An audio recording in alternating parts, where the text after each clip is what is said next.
अगर आप लोगों को मेरी वीडियोस अच्छी लगें तो इस लाल सब्सक्राइब के बटन को दबा दें और साथ ही इस बेल के आइकन को भी प्रेस कर दें ताकि मेरी आने वाली हर नई वीडियो का नोटिफिकेशन आप लोगों को मिलता रहे। बिस्मिल्लाहिर्रहमानिर्रहीम, अस्सलाम वालेकुम। आज मैं आप लोगों के लिए ट्रिग्नोमेट्रिक रेशो 45 डिग्री का जो है वो सॉल्व करने जा रही हूँ। तो चलिए वीडियो को स्टार्ट करते हैं। देखें बुक में जो है वो आपके पास यहाँ पे गौर से देखिएगा, values of trigonometric ratios of angle of 45 degree, 30 degree and 60 degree. ठीक है, आपके पास यहाँ पे 3 मुख्तलिफ एंगल्स पर 45 डिग्री, 30 डिग्री एंड 60 डिग्री, इन 3 मुख्तलिफ एंगल्स पे आपने जो है वो ट्रिग्नोमेट्रिक रेशियोज की वैल्यूज को फाइंड करना है। ठीक है, तो आज सबसे पहले जो है वो मैं आप लोगों के लिए 45 डिग्री पे जो है वो इसकी वैल्यूज को फाइंड करना आपको सिखाऊंगी कि किस तरीके से जो है वो आप इसको फाइंड कर सकते हैं।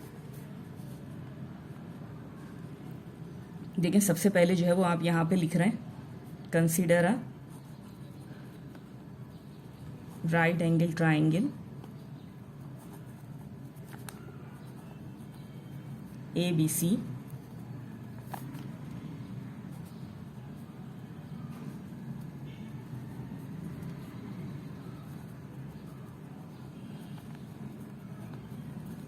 And measure angle is equal to 45 degree.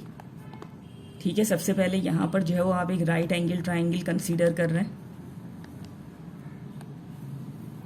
जिसका नाम है ABC with right angle at C and measure angle is equal to 45 degree. ठीक है, इस तरीके से ये आपके पास 90 डिग्री का एंगल हो गया, ये आपके पास 45 डिग्री का जो है वो एंगल है। ये आपको जो है वो इस वक्त पता नहीं है। ठीक है, ये अननोन है। अब आपने क्या करना है, देखें इसी तरीके से अकॉर्डिंगली आपने क्या करना है, इनकी साइड्स की भी नेमिंग करनी है। B के सामने वाली साइड जो है वो स्मॉल b, C के सामने वाली साइड स्मॉल c और ये आ गया आपके पास स्मॉल a। ठीक है, नेक्स्ट अब आपने क्या यहाँ पर जो है वो क्या करना है, देखें 2 एंगल्स आपको नोन है, तीसरा एंगल जो है वो आपको नहीं पता कि क्या होगा। तो मैं यहाँ पे लिखूंगी सिंस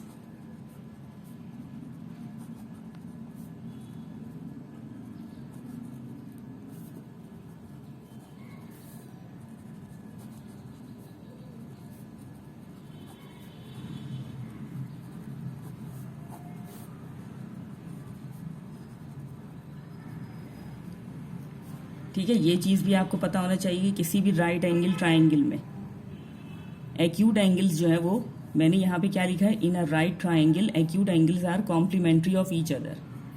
किसी भी राइट ट्राइंगल में ये जो एक्यूट एंगल है यहाँ पर ये कॉम्प्लीमेंट्री कहलाते हैं, एक दूसरे का कॉम्प्लीमेंट है।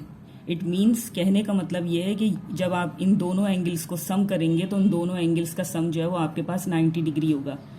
और यही चीज़ जो है वो कॉम्प्लीमेंट्री एंगल की डेफिनेशन भी डिफाइन करती है। ठीक है, इससे पहले अगर आपने पढ़ी हो कॉम्प्लीमेंट्री और सप्लीमेंट्री एंगल की डेफिनेशन तो वहाँ यही चीज़ लिखी हुई है कि अगर आप किसी 2 एंगल का सम करें और सम जो है वो 90 डिग्री के इक्वल हो तो वो जो है वो आपस में वो कॉम्प्लीमेंट्री एंगल कहलाते हैं और वो दोनों एंगल्स जो है वो आपस में एक दूसरे के कॉम्प्लीमेंट्स कहलाते हैं। ठीक है, तो यहाँ पे मैंने इसी चीज़ को जो है वो वर्डिंग में लिखा है, in right triangle acute angles are complementary of each other. Means कि जब आप इन दोनों एंगल्स का सम करें तो वो क्या हो, 90 डिग्री के इक्वल हो। बिल्कुल इसी तरीके से इस चीज़ को देखिएगा, यानी कि ये कंडीशन यूज़ करते हुए आप यहाँ पर क्या करेंगे, इसकी वैल्यू को फाइंड कर लेंगे।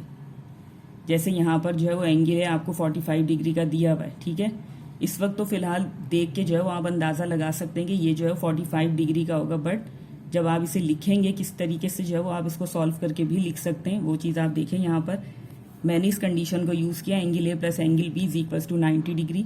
अब एंगल A आपके पास 45 डिग्री का है तो वो यहाँ पे आप लिख देंगे, एंगल B जो है वो आपको मालूम नहीं है, इसकी मदद से जो है वो आप एंगल B फाइंड कर लेंगे।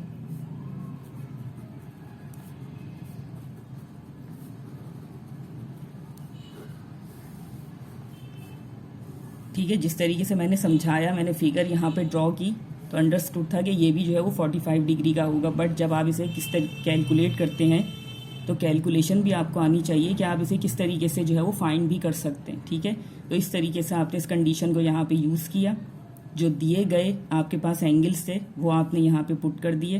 पुट करने के बाद आपने इस 45 को राइट हैंड साइड पे शिफ्ट करवाया, वहाँ जाके ये सब्ट्रैक्ट होके एंगल बी आपके पास इस तरीके से 45 डिग्री का आ गया। ठीक है, अब इस ट्राइंगल में आपके पास तीनों एंगल्स जो है वो नोन है। ठीक है, ये पता है आपको। नेक्स्ट अब आप क्या करेंगे, यहाँ पे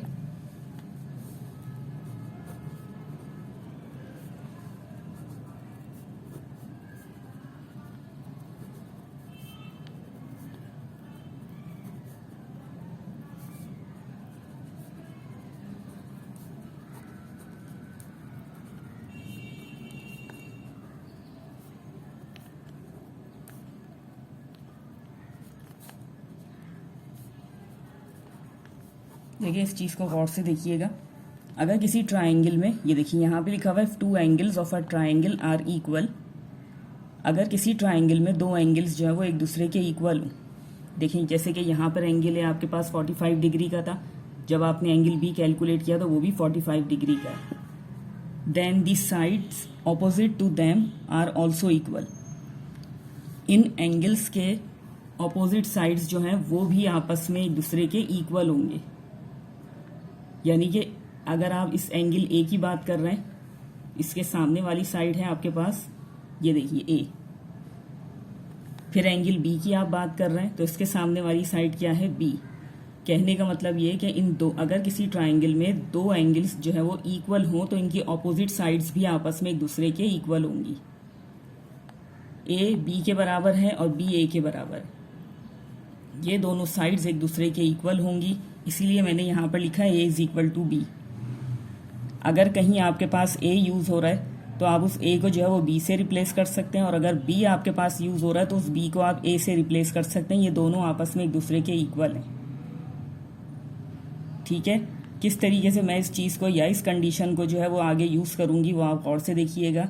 बस आपने इस चीज़ को जहन में रखना है कि अगर किसी ट्राइंगल में 2 एंगल्स जो है वो इक्वल हों तो उनकी ऑपोजिट साइड्स भी इक्वल होती हैं। ठीक है, नेक्स्ट है आपके पास, कहने का मतलब ये कि देखें, अगर ये ए है और ये बी है, एक तरीके से जब ये दोनों एक दूसरे के इक्वल हो गए मीन्स आपको यहाँ पर अपनी 2 साइड्स मिल गए। ठीक है, ये 2 साइड्स आपको मिल गए। किस तरीके से वो आप आगे समझ जाएंगे इस चीज़ को। आपके पास जो है वो ये वाली साइड इस वक्त अननोन है। अब आप जो है वो इस अननोन साइड को जो है वो फाइंड करने जा रहे हैं। तो आप ये अननोन साइड किस तरीके से फाइंड कर सकते हैं, बाय पाइथागोरस थ्योरम।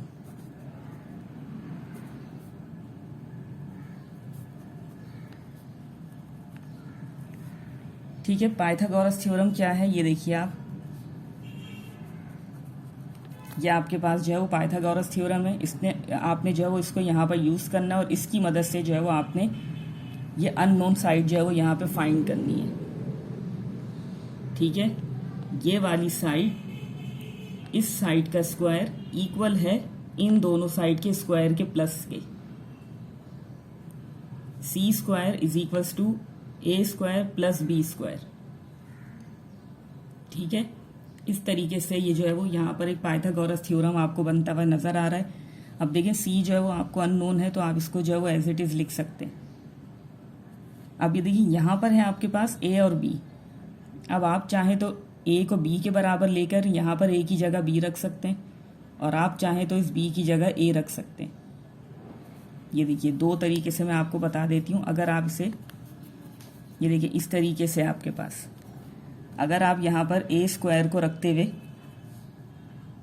इस तरीके से सॉल्व कर रहे हैं, या अगर आप इसको इस तरीके से बनाकर सॉल्व कर रहे हैं, किसी एक वैल्यू को आप दूसरे वेरिएबल के इक्वल सपोज कर रहे हैं इस कंडीशन के हिसाब से कि ए और बी जो है वो आपस में इक्वल है, तो अगर आप बी की जगह ए रख दें या ए की जगह बी रख दें तो इससे कोई फ़र्क नहीं पड़ेगा। ठीक है, आपने इसी स्टेज के लिए इस कंडीशन को बनाया है और अब आप इसे यहाँ पर यूज़ करेंगे। इसी की मदद से जो है वो आप अननोन वैल्यू या साइड जो है वो फाइंड करेंगे। तो चाहे आप इसको भी यूज़ करते हुए आगे जो है वो उसको इस्तेमाल कर सकते हैं, चाहे तो आप इसे यूज़ कर लें, कोई फ़र्क नहीं पड़ेगा। ठीक है, साइड में इस चीज़ का रेफरेंस ज़रूर दे दीजिएगा कि आप यहाँ पे ये कर रहे हैं तो ये कहाँ से आया कि ए जो है वो बी के इक्वल है। अब आप इसे यहाँ से अगर कंटिन्यू करना चाहते हैं तो आप इसे यहाँ पर कंटिन्यू कर दें, ये फ़िलहाल एक्स्ट्रा है, समझाने के लिए था। ठीक है, मैंने यहाँ पर जो है वो b को a के इक्वल ले लिया। ठीक है, तो b की जगह मैंने यहाँ पर a ले लिया। अब इन दोनों को प्लस किया तो आपके पास आ गया 2a²। जब आपने स्क्वायर को रिमूव करना होता है तो आप क्या करते हैं, taking square root on both side. ठीक है, इससे जो है वो आपके पास रूट लेने से स्क्वायर जो है वो ख़त्म हो जाता है।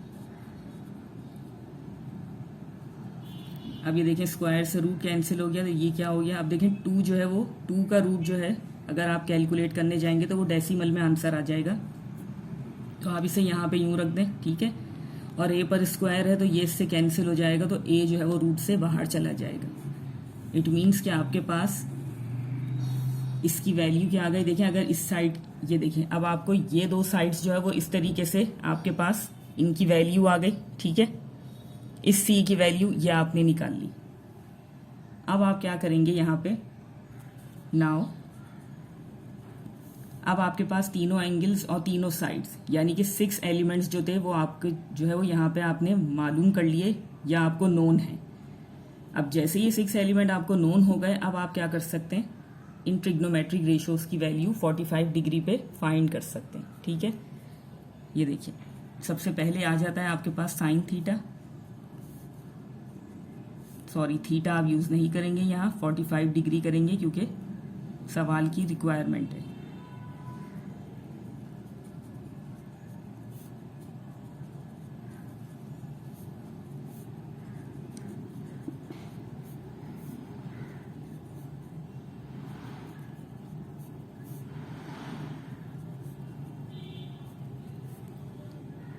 ठीक है, इस तरीके से जो है वो आपने लिखना है, थीटा यूज़ नहीं करना, थीटा की जगह आप 45 लिखेंगे क्योंकि आप जो है वो 45 डिग्री पर मालूम कर रहे हैं। सबसे पहले चीज़ के साइन जो है वो किसके इक्वल होता है,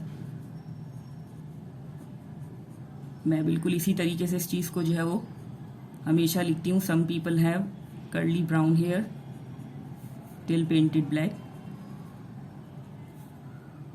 ठीक है, इस तरीके से आपने लिख दिया। अब देखिए यहाँ पर आपके पास है परपेंडिकुलर अपॉन हाइपो।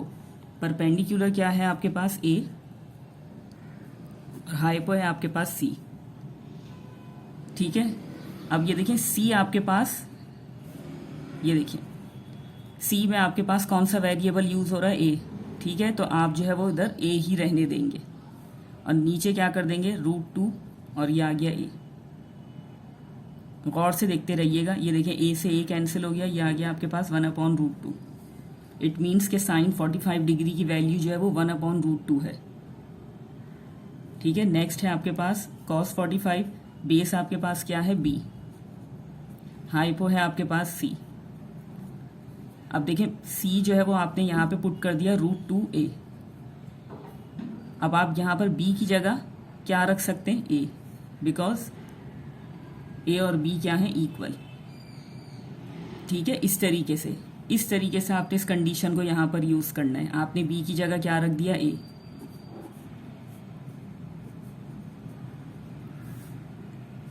ठीक है, नेक्स्ट है आपके पास परपेंडिकुलर और ये देखिए यहाँ पर बेस क्या है आपके पास बी। अब आपकी मर्जी है, इस तरीके से अगेन आपने बी की जगह जो है वो क्या रख दिया, ए।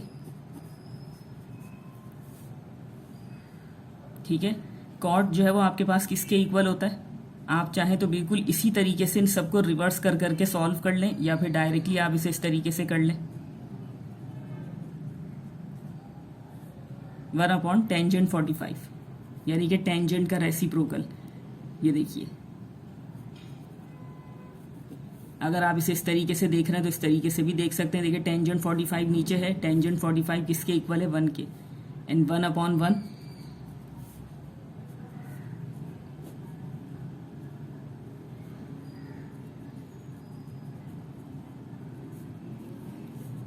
अब ये देखिए cos 45, सीकेंड 45 किसका जो है वो रेसिप्रोकल होगा, cos का। अब ये देखिए cos आपके पास क्या आ रहा है, 1/√2। चाहे तो आप इसको डायरेक्टली जो है वो √2 लिख सकते हैं यहाँ पर, और अगर आप इसे इस तरीके से सॉल्व करके लिखेंगे, ये देखिए अपॉन के अपॉन में मीन्स √2/1 मीन्स √2। ठीक है, 1/समथिंग समथिंग अपॉन 1। ठीक है, इस तरीके से कंफ्यूजन ना हो आपको। ये देखिए ये 1 ऑलरेडी यहाँ था, ठीक है, आप इसे इस तरीके से भी समझ सकते हैं। ये देखिए ये अपॉन है, ठीक है, ये नीचे 1 अपॉन आपके पास √2 था, तो जब ये ऊपर आएगा तो मल्टीप्लाई होके क्या हो जाएगा, उलट जाएगा √2 अपॉन 1। तो ये 1 और √2 मल्टीप्लाई होंगे तो क्या हो जाएगा √2, और डिनोमिनेटर में आपके पास 1 है तो उसे निग्लेक्ट कर सकते हैं आप, ठीक है। तो आपके पास सिर्फ और सिर्फ क्या आ जाएगा √2। नेक्स्ट है आपके पास कोसिकेंट 45, तो वो किसके इक्वल होगा आपके पास, ठीक है। इसे भी आप इसी तरीके से जो है वो सॉल्व कर सकते हैं। ये आ गया आपके पास 1, ये 1 अपॉन √2 ऊपर आके क्या हो जाएगा √2 अपॉन 1, और √2 और 1 मल्टीप्लाई होंगे तो आपके पास आ जाएगा √2, ठीक है। इस तरीके से आपने इन तमाम ट्रिग्नोमेट्रिक रेशोस को 45 डिग्री पे फाइंड कर लिया। ये आ गई आपके पास वैल्यूज जो बेसिकली आप यहाँ पे कैलकुलेट करने वाले थे, ठीक है। तो चलिए यहीं पे मैं अपनी वीडियो को एंड करना चाहूँगी, इसी उम्मीद के साथ कि जो भी मैंने आपको एक्सप्लेन किया है बहुत अच्छे से आपकी समझ में आ गया होगा। अगर आप लोगों को वीडियो अच्छी लगे तो इसे लाइक और शेयर ज़रूर कीजिएगा। मिलते हैं फिर आप लोगों से अगली वीडियो में, तब तक के लिए अल्लाह हाफिज़।